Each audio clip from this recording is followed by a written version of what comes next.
Welcome back to the lecture in continuation with models and approaches. I had discussed about the models. I have given a brief historical view of social policy approaches that we had discussed in the previous class. That's the welfare state approach, the welfare state approach. Uh, I have discussed in my previous lecture about the historical approach to social policies, which were of namely three kinds. That was the social welfare, welfare state approach, the neoliberal approach, and the social democratic. They are more theoretical approaches to social policies, which I would be taking up in this lecture of mine. Very briefly, I'm going to discuss about all these approaches so that you could get an idea what these approaches is in context to the social policy. Now, the first is the new right approach. This approach to social policies preferably referred to as market or economic liberalism, a new conservative or an anti-collective approach. Sometimes it is also known as this. It is believed that the government should avoid becoming involved in regulating individuals' lives. So the new right approach, they believe that that the government should not be evolved, should not be too much of act as an intruder or interfering in controlling and regulating individuals' life. It puts a lot of stress on the individual's freedom and liberty. So the new right policy makers believe that the government intervention in social problem is a form of interference is a form of interference.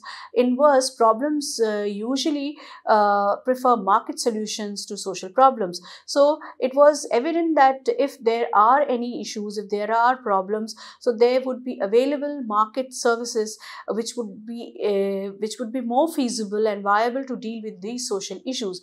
So the new right thinkers and policy makers made a distribution between those individuals who deserve welfare services and help, and the other understanding individuals who should not receive any government welfare or services. So new right approach put a lot of emphasis on individual responsibility and the choice, and the motivating effect on free market on both the purchase and providers of social welfare services.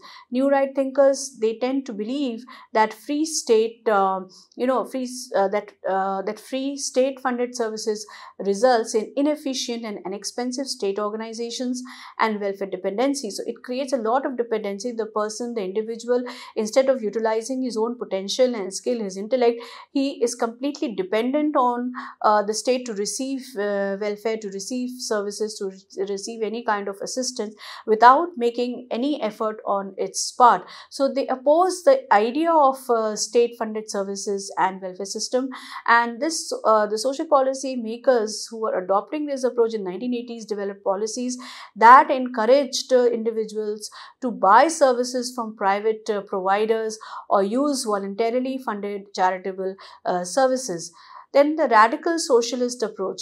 It is also refers to as Marxist or neo-Marxist or conflict approach, where people who and the people who individual who hold these radical socialist views opposed the capitalist economy system. A small minority of very wealthy people, if I talk about the capitalist economic system, they are a small minority of very wealthy people who has the means of ownership and production, who benefited from inequalities and social problems. So Ginsburg says that people who adopt a socialist approach to social policy makers make two assumptions about capitalism. First, they propose that capitalist society can't meet the social welfare needs of all the members.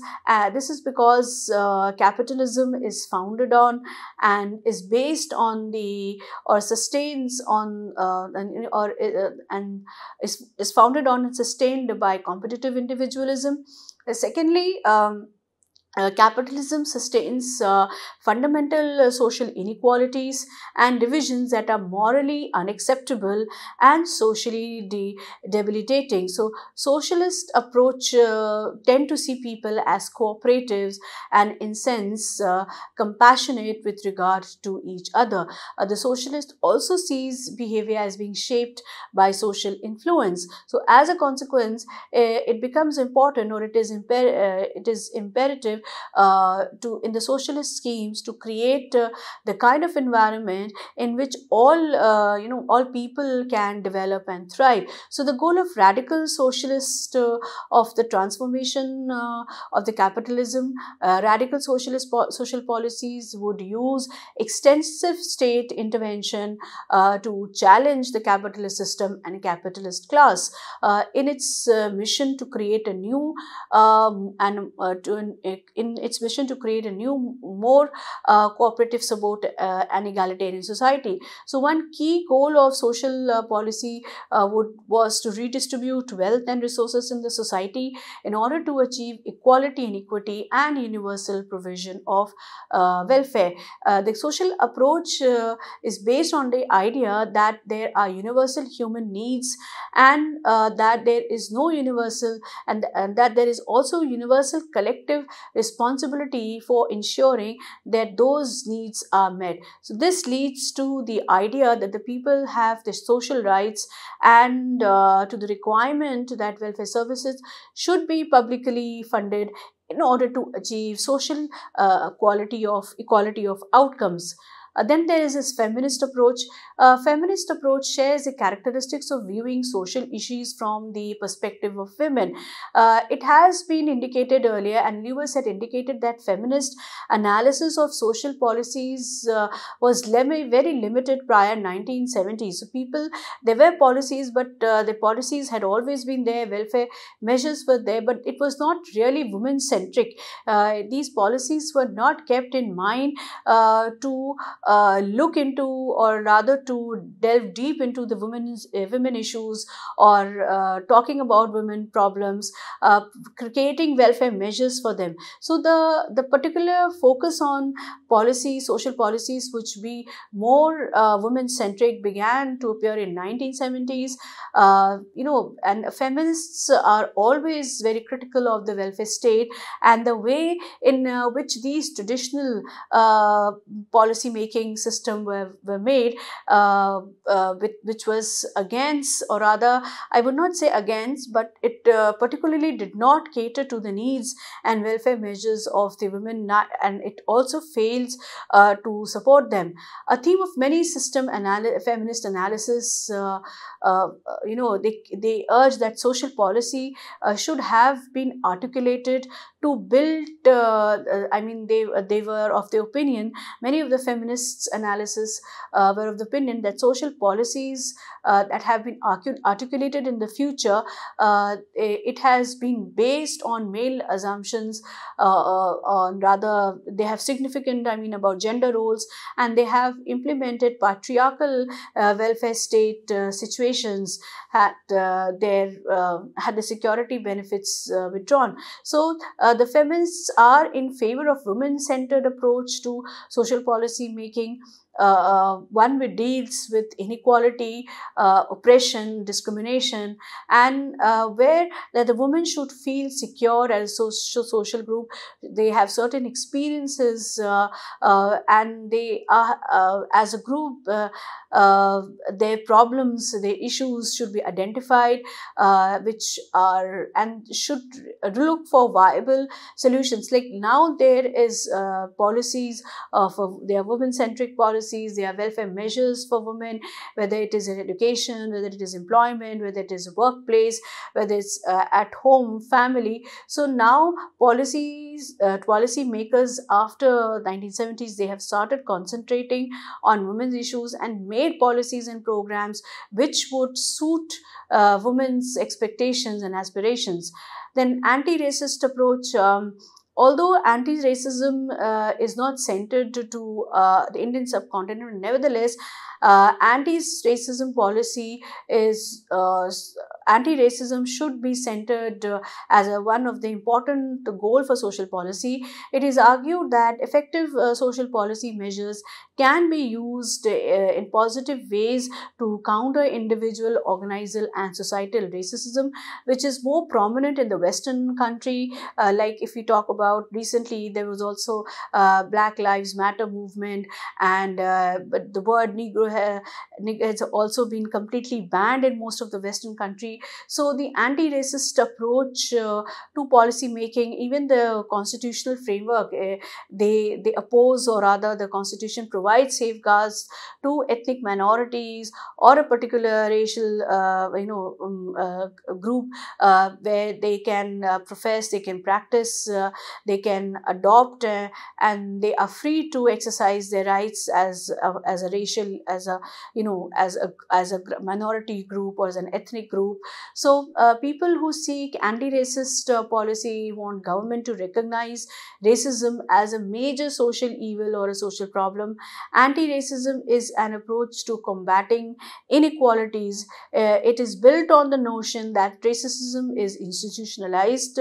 So this approach emphasizes the need of broad social policies that would challenge and change the ways in which racism is institutionalized. Then we have Hall and Midgley. They have also suggested various approaches, and these were the statist approach, the enterprise approach, the populist approach, the holistic approach, the right-based approach, and the basic needs approach.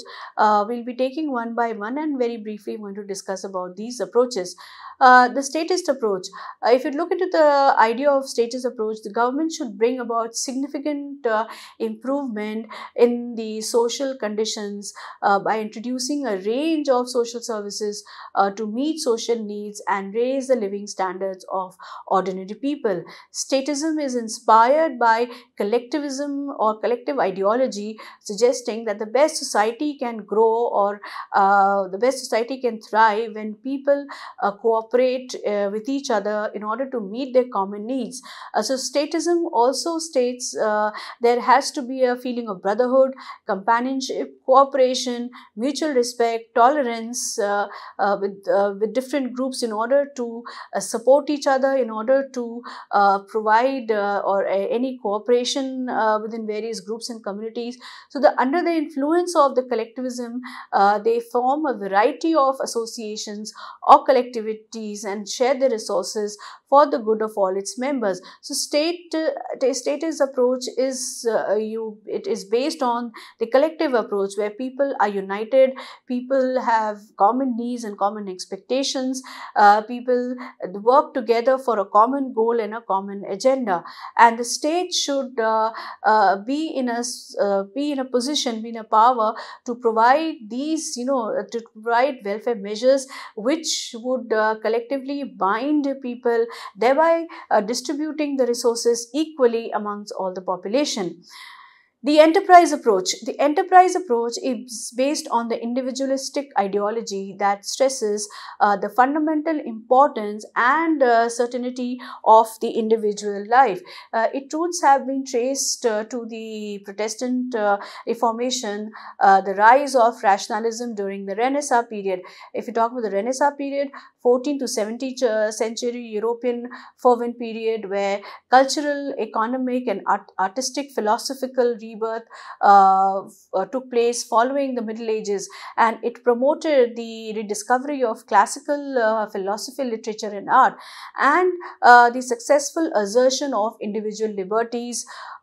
Individualism also find expression in utilitarianism, which is a traditional ethical philosophy theory of morality that advocates actions that foster happiness or pleasure, and oppose actions that causes unhappiness or harm it. It promotes the greatest amount of good for greatest number of people, used for betterment of society. So it is a reason based approach. It is a reason based approach to determine right or wrong and free market economies. The enterprise approach, stresses primarily on of market and social welfare. Social policy should be compatible with market economy and reinforce market relations. It should encourage individuals' responsibility and hard work. Social needs should, as far as possible, must be met through the market role. So this requires the creation of variable markets in the social service. The enterprise approach also finds expressions in efforts to integrate the poor and the recipients of social benefits into the capitalist economy. Stoics believe that the government programs marginalized poor people and keep them out of the productive economy. So instead of solving the problem of poverty, institutional welfarism has created a culture of welfare dependency and other ills that perpetuate deprivation. But he contends that poor people and welfare clients are not lazy are not lazy or unwilling to work. Rather, they lack the opportunities to participate in the market economy and enjoy the benefits that capitalism brings. So it argues that the oppressive weight of the welfare system must be lifted, and welfare recipients and the poor must be given opportunities to participate within it. And the programs created promote employment among those who previously received government social benefits. The populist approach. The next is the populist approach. This approach to social policy is based on the populist ideology that involves or rather emphasizes the involvement of people and their common values, beliefs and culture in social welfare. Advocates of populist approach believes that the people rather than individuals Advocates of populist approach believes that the people, rather than individuals or collectivities, from the core of society and from form the they form the core of the society, and that the best society is one that recognizes and gives expressions to their lifestyles and beliefs. Populist ideas also inform social movements, which encourages from time to time to gather widespread popular support for social and political causes. They can be effective in bringing about social change. Many populists, also known as communitarian, believe that community participation or community is the prime locus for people activities, and they stress the importance of communities in promoting a sense of belongingness, fostering integration and meeting social needs. So for example, there would be local groups may improve social conditions through social conditions and through them for strengthening individuals' entitlements and responsibilities as members of communities. So social policy has also been influenced by radical populist ideas associated with social movements and revolutionary groups. And radical populists have used confrontational tactics to pressure governments to address wrong, introduce social reforms and expand social provisions. So they have also been extended by numerous social activists who today advocate empowerment and conscientization to organizing ordinary people to fight against any social injustice and improve their social welfare conditions. So the populist and nationalist ideology is often linked to the advocacy of people's traditional values and belief system. Then there is this holistic approach. Holistic approach to social policy incorporates elements of the statist, enterprise and populist paradigm. From statism comes recognition of the continued importance of proactive government to make social economic investments and regulate the private sector, meeting people's basic needs and guaranteeing fundamental freedoms. The enterprise approach stresses the need to protect vulnerable groups with tailored anti-poverty measures and to improve improve the efficiency of service provisions via the use of economic incentives. Populist development traditions undermine the centrality of active community mobilization mediated via a range of institutions as a means of articulating people's needs and enhancing their participation in the process of policy design and implementation. A more common understanding of social policy as a multidimensional notion aimed at addressing diverse social needs in diverse ways. Then we have the right-based approach. The right-based approach engendered from the definition of certain human needs and conditions as constituting entitlements and rights which all citizens possess and reasonably society must meet. So the right-based approach is particularly focused on the human needs and their the rights and entitlements which has been entrusted to them by the society in the form of laws, in the form of fundamental rights, so that they are protected and they exercise them with full liberty and freedom. This approach locates social policies as the expression of policy terms of citizens' rights, and these rights should be those deriving from basic needs or as a part of citizens' entitlement. The right-based approach contains a legal approach deriving from international conventions and covenants to which citizens could attempt to seek resource in instance of extreme and other violations.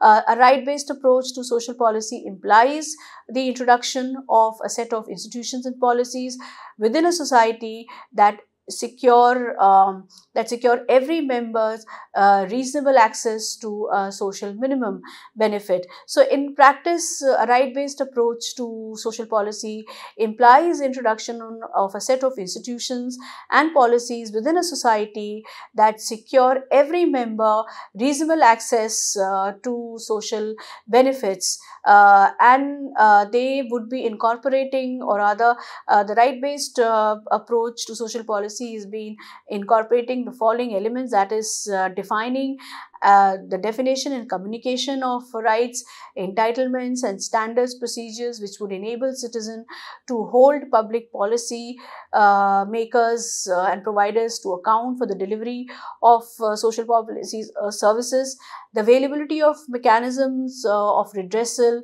where citizens can go if they are unable to enjoy the specified entitlements or the social benefit which has been provided to them at a very minimum level, and then commitment to equitable delivery of the specified rights, entitlements and standards to all on a universal basis. So the rights are clearly being made implicitly available to the general population.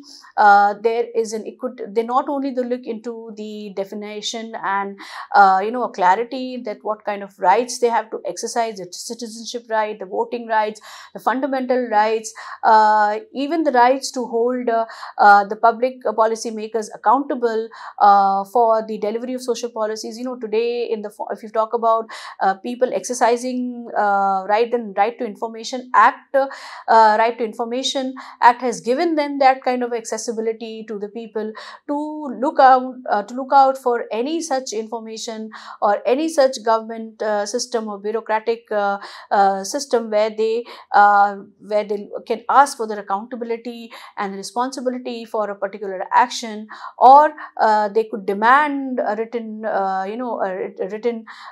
document where who should be held accountable for the non-delivery of such services, or if there are any corrupt means and measures in the delivery system of any such welfare measures. Also there is grievance and redressal mechanisms should be made available, so that there aren't any obstacles when people enjoy their rights and entitlements. And there has to be a sense of commitment. There is a sense of accountability, transparency, and personal responsibility in the equitable distribution, or in the equitable distribution of or delivery of these rights and entitlements on a universal basis, such as the fundamental rights or the human rights, which is being entrusted to an individual, and violation of fundamental rights can be enforceable to any of the courts. Then the basic needs, then we'll discuss about the basic needs approach.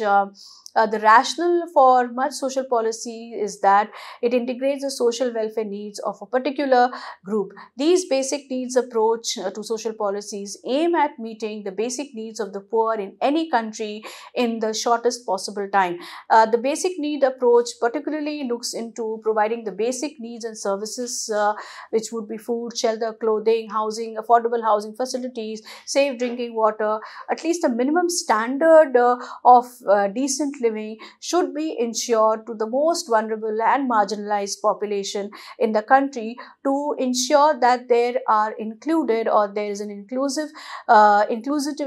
is an element of inclusivity when these when their needs are met. So the basic needs approach is particularly focuses on the basic needs, the minimum bare needs, which should be made available, and the government and the state is obliged, or the state becomes an important, plays a significant role in providing these basic needs to the people, such as food, shelter, clothing. And apart from this food, shelter and clothing, housing, sanitation, basic needs also include such non-material aspects such as the fundamental human rights and freedom, self-reliance and participation. So today the basic needs approach, if we talk about it, is just not only confined to food, shelter, clothing, housing and sanitation, which is again the bare minimum standard of living the state can provide, but it is also about respect, dignity, self-worth, choices, freedom, liberty, equal participation in the economic pursuit, self-reliance, and independence. A basic needs approach to social policies would redistribute income, aim at creation of an egalitarian society, utilize local material and human resources, and try to and shift to labor intensive and small scale technologies. So the basic needs approach is just not, as I mentioned earlier, it's just not confined to the bare minimum, but it is also related to create or to redistribute income and wealth, to create opportunities for the larger population, to enhance their socio-economic pursuits, strengthening the local materials and human resources, as well as the labor-intensive market should be expanded, giving weightage to entrepreneur skills, encouraging and motivating small-scale industries, even adaptability to technologies, as well as thus it aims at creating an egalitarian society where everyone is included in the growth and development of a nation. So this is all about the models and approaches of social policies.